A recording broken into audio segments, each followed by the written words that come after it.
Hi, I'm Lily, and I'm 31 years old. I just got married to Larry, who is 9 years older than me. But let's go back a little, shall we? Let me tell you about the day Larry and I first met. It was at one of those fancy garden parties our parents loved to host. I was 20, just out of high school, and Larry was 29, the new rising star at his father's company. I remember him walking up to me with a glass of champagne in his hand. "Lily Wright?" he asked, his voice smooth as silk. "I've heard a lot about you." I blushed, unsure of what to say. "And you're Larry. I've heard a lot about you too," I replied. He laughed, a sound that made my heart skip a beat. "Hopefully all good things," he said. We spent the rest of the evening talking, laughing, and, to my surprise, connecting in a way I hadn't expected. That night, our parents saw us together and started thinking about us getting married. It took a few more years, but eventually their plan worked out. Before we got married, we signed a prenuptial agreement. It was straightforward. If one of us cheated, the other could end the marriage and walk away with $7 million. I had no intention of cheating, so I signed it without a second thought. I remember the day we signed that agreement. My dad, a man of few words, but with a big heart, looked at me with concern. "Are you sure you're okay with this, Lily?" he asked, his voice steady but with a hint of worry. "Dad, it's fine," I reassured him, giving him a quick hug. "I trust Larry and he trusts me. This is just a formality." Larry was there too, and he was the one who insisted on signing the paper. "I don't want you to feel pressured, Lily," he said, his voice sounding a bit tense. "If you're not comfortable with this, we can talk about it more." But I just shook my head and smiled at him. "Larry, I'm fine with it," I said. "I trust you," I said. He seemed relieved and gave me a warm smile. "And I trust you, Lily," he replied. That was the beginning of our journey together. We got married in a grand ceremony that everyone talked about. I was excited about starting this new chapter in my life, completely unaware of the storm that was on the horizon. After the wedding, we moved into a beautiful house just outside the city. It felt like a dream come true living with Larry and waking up next to him every morning. He was sweet, caring, and for a while, everything seemed perfect.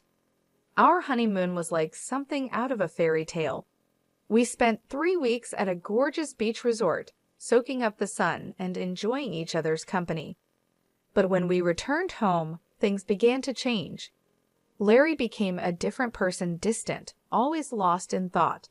He started coming home late from work and would go straight to bed without even saying goodnight. We began sleeping in separate rooms, eating at different times, and barely talking to each other. One day, I decided to confront him.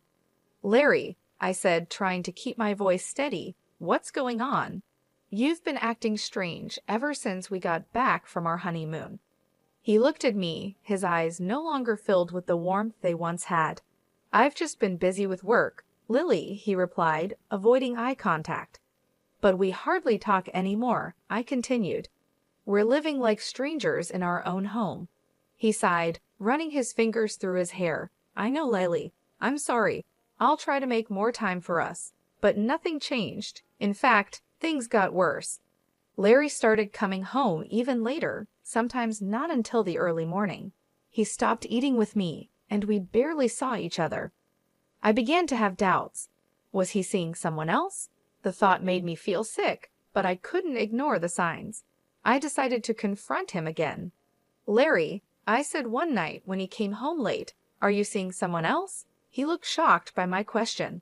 "What? No, Lily, I would never do that to you." "Then why are you always out? You never spend time with me," I said, tears filling my eyes. "I told you it's just work," he said firmly. "I'm not cheating on you, Lily." But I couldn't shake the feeling that something was wrong. Larry was not the same man I had married. He was distant, cold, and seemed to be hiding something. I didn't know what to do. I loved Larry, but I couldn't keep living like this. I decided to start investigating. If Larry wasn't going to tell me what was happening, I needed to find out for myself. I began by checking his phone when he was in the shower. I felt guilty for invading his privacy, but I was desperate for answers. I didn't find any suspicious messages or calls, but I did find something that made my heart sink. Larry had been searching for apartments. Was he planning to leave me? I confronted him about it.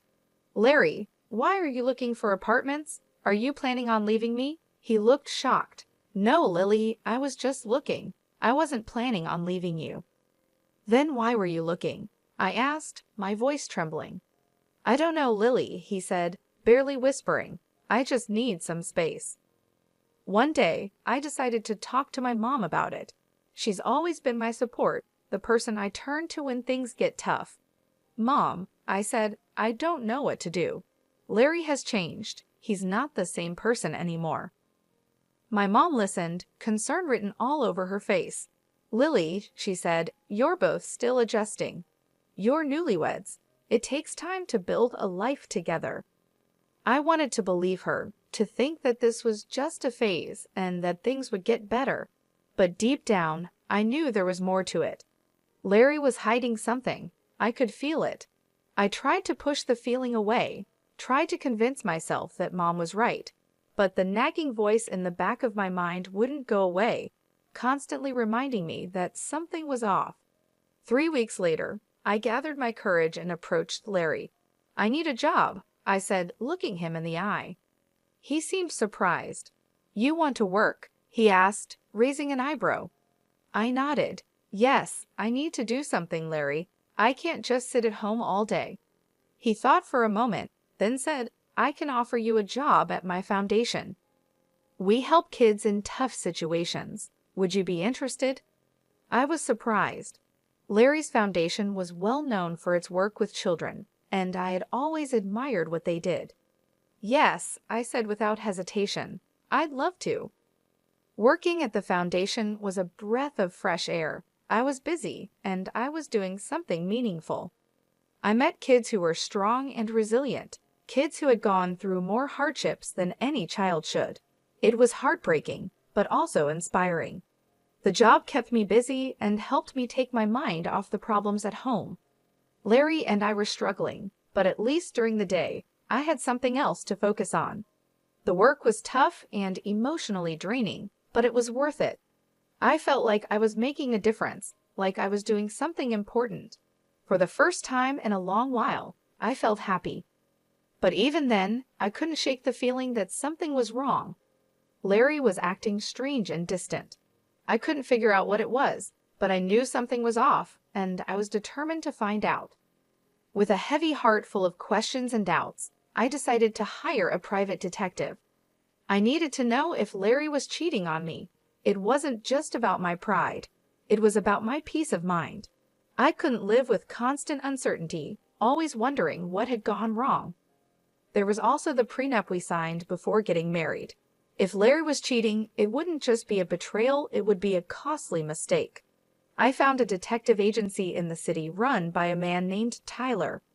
He was an ex-cop, a seasoned veteran with a sharp eye and a no-nonsense attitude. I told him my story and my suspicions. He listened, his face expressionless. I'll do my best, Lily, he said when I finished, but I can't promise anything. If your husband is cheating, he's doing a good job of hiding it. I nodded, understanding. I just need to know, Tyler. One way or another, I need to know. I remember the day he came back to give me his report. His face was serious, his eyes filled with sympathy. I'm sorry, Lily, he said. I couldn't find any evidence that your husband is cheating on you. I felt a strange mix of relief and disappointment. Part of me was glad that Larry wasn't cheating, but another part of me was frustrated. If he wasn't cheating, then why did he leave? What was he hiding? Are you sure, Tyler? I asked, my voice barely above a whisper. There's nothing at all. Tyler shook his head. I'm sorry, Lily. I know this isn't what you wanted to hear. I thanked Tyler and paid him for his services. As I watched him leave, I felt a deep sense of loss. I was back where I started, with more questions than answers. One day, while I was working at a charity event, a new guy walked in. His name was John. He was handsome, with a smile that could light up the room. He was smart, with a quick wit and sharp mind. He was funny, with a sense of humor that made everyone laugh. He looked like a famous actor, with his chiseled features and striking good looks. In short, he was my ideal man. But despite being drawn to John, I couldn't shake off a feeling of unease. His arrival seemed too perfect, too convenient. I couldn't help but think about Larry and our prenup. If I was caught cheating, I'd have to pay a huge sum of $7 million. Could John be a trap set by Larry to catch me? I decided to hire Tyler, the private detective I had used before. I asked him to investigate John and see if he had any connections to Larry.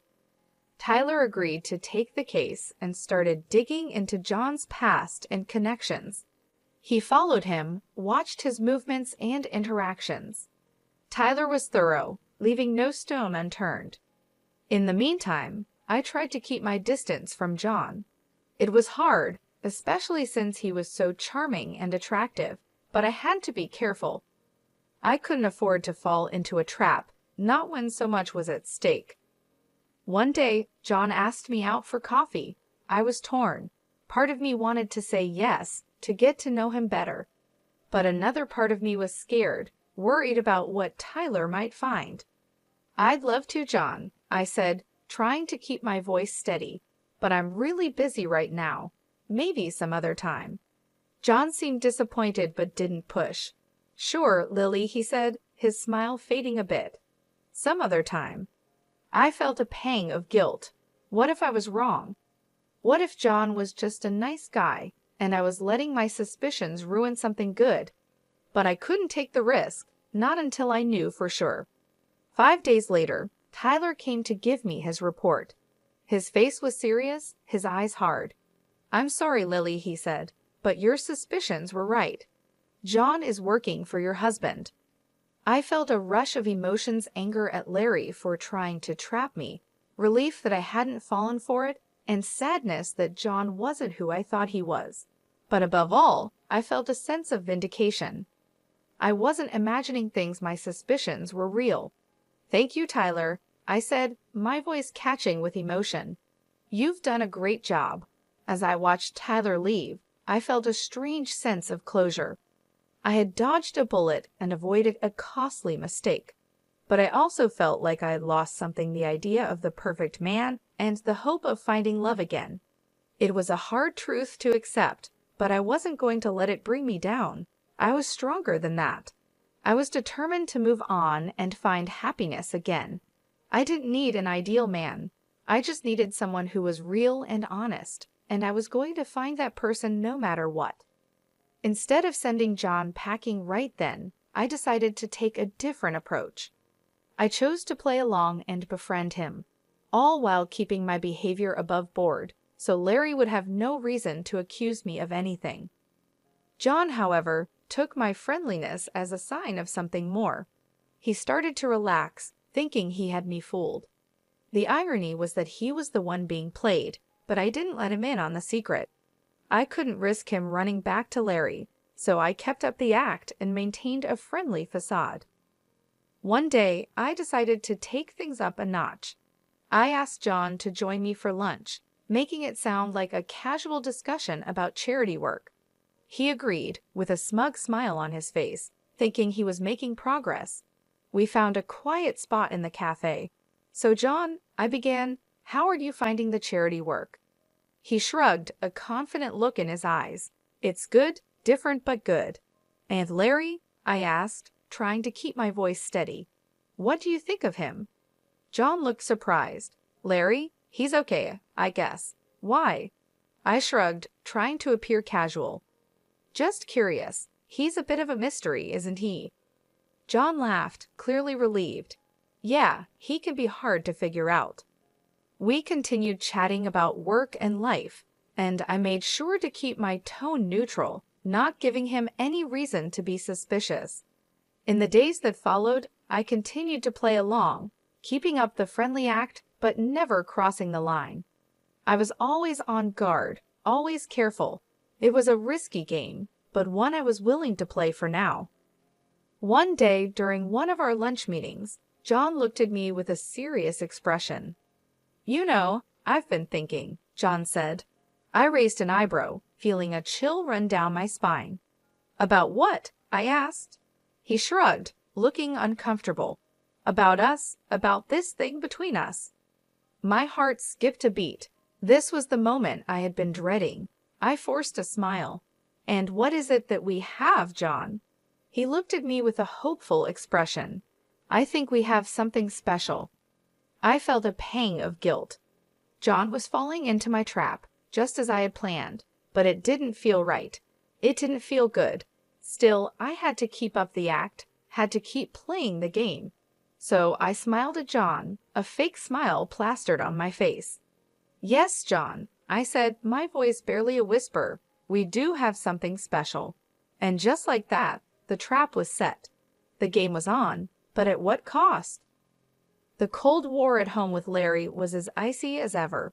We'd occasionally run into each other, exchange chilly greetings, and then retreat to our separate corners. Most nights he stayed at his apartment, claiming it was more convenient for his work. One Friday afternoon, I called John. I laced my voice with warmth as fake as his documents, inviting him over to my place. He probably thought I was finally ready to give in to his advances. Poor guy, he couldn't have been more wrong. When John stepped into my home, he was greeted not by a seductive housewife, but by my old classmate, now a stern-faced police officer. The surprise on John's face was worth every bit of it. The officer checked John's papers, and as expected, they were as fake as a $5 bill. Now it was my turn to make a move. I offered John a choice. He could either stick with Larry and face the consequences of his fake documents, or he could switch sides and work for me. John's eyes darted between me and the officer, and after a moment of silence, he nodded. He agreed to my deal. Checkmate, Larry. With that, the real game began. I had Larry's pawn now playing on my side, but I knew this was just the beginning. Larry was a crafty man. He wouldn't go down without a fight. In the days that followed, I kept a close watch on John. Despite his agreement, I knew I couldn't fully trust him. He was a wild card, a potential threat, but for the time being, he was a useful one. One day, I called John to my office. "We need to talk," I said, my tone serious. He looked at me, a hint of unease in his eyes. "About what?" "About Larry," I replied. "I need to know everything, his plans, his strategies, everything." John hesitated, then nodded. "Okay, I'll tell you everything." I knew I had my insider, and my counterattack was ready. But this was just the beginning. The real battle was still ahead. Larry wouldn't go down without a fight, and I had to be prepared. This wasn't just a game anymore. It was war, and in war, there are no rules, only survival. Days turned into weeks, and I was getting anxious. I wanted to confront Larry, to show him I wasn't the pushover he thought I was. Tyler, who I turned to again, gave me some advice. "Push Larry," he suggested. "Make him think you've fallen into his trap." It was a gamble, but I was ready to play the game. So John and I staged a photo shoot. We posed in ways that could be seen as compromising, like proof of an affair, but we were careful. We kept the original photos, where everything was as innocent as a Friday school picnic. Once the photos were ready, I handed them to John. "Give these to Larry," I said, passing him the envelope. "Let him draw his own conclusions." John looked at me, concern on his face. "Are you sure about this?" he asked. "Once you start this, there's no going back." "I know," I replied, my voice firm, "and I'm ready." The very next day, Larry was all smiles at dinner. He thought he'd caught me, that he had the upper hand, but he didn't say a word about it. I wasn't worried. I knew what was coming, and I was ready. Meanwhile, Tyler was on the case, digging up dirt on Larry and finding all the evidence we needed. He was good at his job, and I trusted him. Finally, Tyler called me. "Larry's relaxed and has let his guard down," he said, his voice full of satisfaction. "I've got him. I've got all the proof photos, videos, everything. I felt a surge of excitement. Good, I said, a smile spreading across my face. Let's bring him down. But I didn't confront Larry, not yet. I wanted him to think he was winning. I wanted to see the look on his face when he realized he'd been played. So I waited. I played the part of the dutiful wife, biding my time until Larry made his move. I knew what was coming, and I was ready. The clock was ticking towards the family dinner. I knew this was it, the showdown. Strangely, I felt calm. I was ready. The dinner was at Larry's parents' luxury mansion, a huge estate that screamed old money. Larry was there, of course, playing the role of the perfect son and husband. But I knew the truth, and soon everyone else would too. We were halfway through the main course when Larry cleared his throat and stood up, a smug smile on his face. I have something to say, he announced, looking straight at me. He pulled out a set of photos of me with John and tossed them on the table like he was holding a winning hand. Proof, he said, his voice full of triumph, of my wife's infidelity. The room went silent. I could feel everyone's eyes on me, but I didn't flinch. I was ready for this. I calmly stood up and met Larry's gaze. Yes, I said, my voice steady. I know this man, but he's not my lover. He's an actor hired by you, Larry, to frame me. I pulled out my phone and pressed play. The room filled with John's voice, confessing everything. Larry's smile faded, and his eyes widened in shock, but I wasn't done. I pulled out my own set of photos and videos evidence of Larry's affairs. I tossed them on the table. What about these, Larry? I asked, my voice cold. Can you explain them? Larry stammered, trying to deny it, but the evidence was undeniable. His parents' faces turned to stone. My parents, who had been quiet until now, finally spoke up. You ungrateful brat, my father roared at Larry. We trusted you with our daughter, and this is how you repay us. Larry's mother was in tears. How could you, Larry? She sobbed. How could you do this to us, to her? The aftermath was swift. We divorced. Larry's parents, furious at their son's deceit, fired him from their company. His reputation was in ruins. As for me, I walked away with $7 million in compensation. Now, Larry is jobless, scrambling to piece his life back together, while I'm free. I'm enjoying the peace and quiet, the freedom from him. I won. I took on Larry and won. I outsmarted him and played his own game better than he did. And it feels good. It feels right.